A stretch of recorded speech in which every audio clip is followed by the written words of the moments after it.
आइए जानते हैं आज की प्रमुख अंतर्राष्ट्रीय खबरों को। उससे पहले एक नजर आज के हेडलाइंस पे। आरक्षण पर पीएम मोदी ने कांग्रेस के धागे खोल दिए, जिससे बड़ा मुद्दा बना रहे थे राहुल गांधी। पीएम मोदी के आगे क्या राहुल गांधी ने फिर मौका गंवा दिया। दिल्ली यूपी में शीतलहर का कहर, अभी और गिरेगा पारा। 15 राज्यों में शीतलहर, पारा 5 डिग्री तक लुढ़का। मणिपुर में फिर हिंसा, बिहार के 2 मजदूरों की गोली मारकर हत्या। इजरायल ने हमला कर लाल रेखा पार की, सीरिया के विद्रोही नेता ने इजरायल को दी चेतावनी।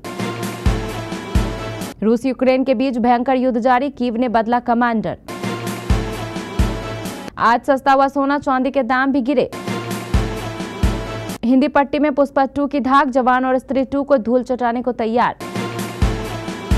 और दूसरे सत्र का खेल जारी, ऑस्ट्रेलिया 3 विकेट पर 100 रन के पार, बुमराह को 2 विकेट।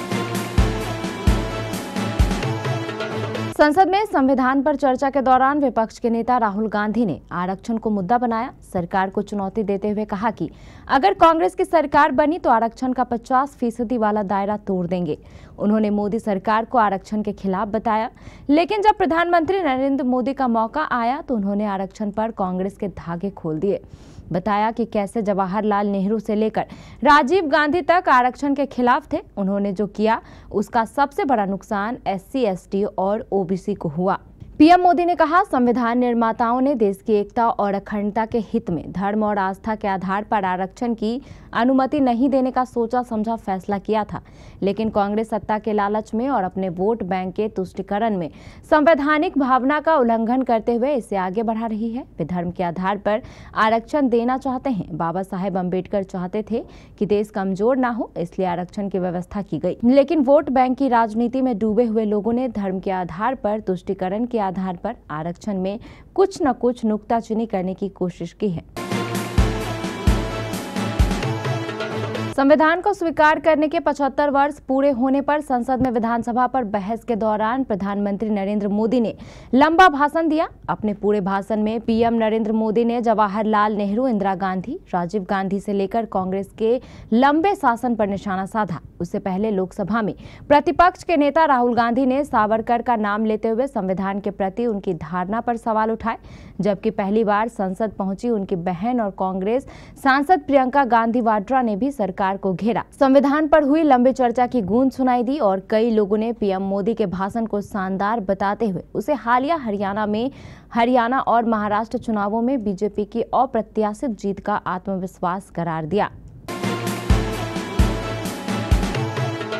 उत्तर भारत की तरफ से लगातार आ रही बर्फीली हवाओं के प्रभाव से दिल्ली, यूपी, राजस्थान और मध्य प्रदेश में सर्दी के तेवर और तीखे हो गए हैं। मौसम विभाग के अनुसार आने वाले दिनों में घना कोहरा भी देखने को मिलेगा। मौसम विभाग ने शुक्रवार व शनिवार के लिए येलो अलर्ट जारी कर दिया। दिल्ली के कई इलाकों में शीतलहर की चेतावनी जारी की। ठंड का प्रकोप लगातार बढ़ता ही जा रहा है। बेशक दिन में खिली धूप के चलते ठंड बेहाल करती नहीं दिख रही। मौसम विज्ञान केंद्र श्रीनगर से मिली जानकारी के अनुसार 20 दिसंबर तक मौसम शुष्क रहेगा और शुष्क ठंड का प्रकोप बढ़ता ही जाएगा। शनिवार को मौसम साफ रहने के बाद हल्के बादल छाएंगे। वहीं घाटी में कई हिस्सों में ताजा बर्फबारी के बाद से घाटी में मौसम के मिजाज तो शुष्क बने हुए हैं। अलबत्ता तापमान के लगातार जमाव बिंदु से नीचे बने रहने के चलते समूची घाटी कड़ाके की ठंड की चपेट में है। हिमाचल के ऊंचे इलाकों में लगातार बर्फबारी हो रही है। वहीं अगले दिन में मैदानी इलाकों में भी बर्फबारी की संभावना है। हिमाचल प्रदेश, उत्तराखंड, जम्मू कश्मीर, लद्दाख, उत्तर प्रदेश, हरियाणा, राजस्थान, छत्तीसगढ़, पश्चिम बंगाल, गंगा के मैदानी इलाकों, बिहार, महाराष्ट्र के विदर्भ, सौराष्ट्र और गुजरात के कच्छ के ज्यादातर हिस्सों में शीतलहर का प्रकोप है। ठंड ने दक्षिणी और तटीय भारत के अलावा अन्य क्षेत्रों को अपनी चपेट में ले लिया है। देश के 15 राज्यों व केंद्र शासित प्रदेशों के कई इलाकों में शीतलहर चलने के साथ उत्तर भारत में कड़ाके की ठंड का आगाज हो गया है। मैदानी राज्यों में बीते 24 घंटे में न्यूनतम तापमान 5 से 10 डिग्री तक पहुंच गया। राजस्थान और पंजाब में कुछ स्थानों पर तो पारा शून्य के नीचे दर्ज किया गया। पंजाब और मध्य प्रदेश में बेहद ठंडी हवाएं चल रही हैं। हिमाचल प्रदेश, उत्तराखंड, जम्मू कश्मीर, लद्दाख, उत्तर प्रदेश, हरियाणा, राजस्थान, छत्तीसगढ़, पश्चिम बंगाल के गंगा के मैदानी इलाकों, बिहार, महाराष्ट्र के विदर्भ, सौराष्ट्र और गुजरात के कच्छ के ज्यादातर हिस्सों में शीतलहर का प्रकोप है। ठंड ने दक्षिणी और तटीय भारत के अलावा अन्य क्षेत्रों को भी अपनी चपेट में ले लिया है।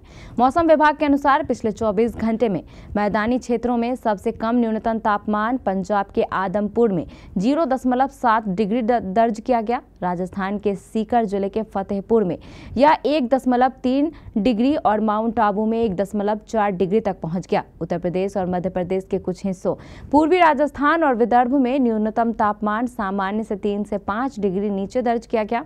अन्य स्थानों पर भी न्यूनतम तापमान में गिरावट हुई है। पूर्वोत्तर भारत के मणिपुर और मेघालय के कुछ इलाकों में बेहद घना कोहरा छाया रहा और दृश्यता 50 से 200 मीटर दर्ज की गई। मैदानी राज्यों में हालांकि अभी घने कोहरे से राहत है। मणिपुर में हिंसा थमने का नाम नहीं ले रही है। हालिया घटना में उपद्रवियों ने बिहार के 2 लोगों की गोली मारकर हत्या कर दी। वारदात काकचिंग जिले की बताई जा रही है। दोनों प्रवासी मजदूर की जान लेने वाले हमलावरों की पहचान अभी नहीं हो पाई है। पुलिस के मुताबिक घटना शनिवार की शाम करीब 5:20 पर हुई। दोनों मजदूर काकचिंग जिले के इराइक में कंस्ट्रक्शन का काम करके लौट रहे थे। काकचिंग पुलिस ने बताया है कि घटना पंचायत कार्यालय के पास हुई है। मृतकों की पहचान 18 वर्षीय सोना लाल कुमार और 17 वर्षीय दशरथ कुमार पुत्र मोहन सानी के रूप में हुई है। दोनों गोपालगंज जिले के राजवाही गांव के रहने वाले बताए जा रहे हैं, जो यादवपुर थाने के अंतर्गत आता है। पुलिस ने मामला दर्ज कर आरोपियों की तलाश शुरू कर दी है। अब तक हत्या का मकसद पता नहीं चल सका है। बता दें कि मणिपुर 19 महीने से हिंसा की आग में चल रहा है। अब तक सैकड़ों लोग मारे जा चुके हैं। हजारों परिवारों को अपना घर बार छोड़कर रिलीफ कैंप में रहना पड़ रहा है, मगर मणिपुर शांत होने की बजाय भड़कता ही जा रहा है। सीरियाई इस्लामी विद्रोह समूह हयात तहरीर अल शाम के नेता ने पहली बार इजराइल के बारे में बात की। इसी ग्रुप ने सीरिया में बशर अल असद शासन को हटाने में प्रमुख भूमिका निभाई।